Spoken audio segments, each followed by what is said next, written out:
In today's video, I am going to teach you how to unblock/enable camera in Google Chrome.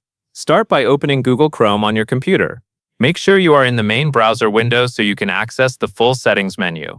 Once Chrome is open, look to the top right corner of the screen and click the three dots menu.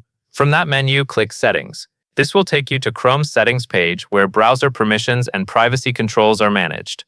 On the left side of the settings page, click Privacy and Security. Next, click Site Settings. Here, Chrome lets you decide what websites are allowed to do. You may need to scroll a little until you reach the Permissions section.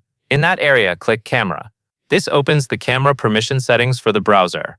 Once you are in the camera settings, look for the option that says Sites can ask to use your camera.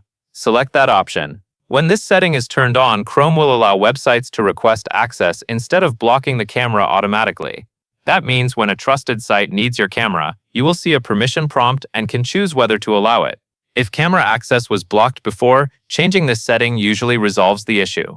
If a website still cannot use your camera, refresh the page and check again for the permission prompt in Chrome. That covers everything you need to know.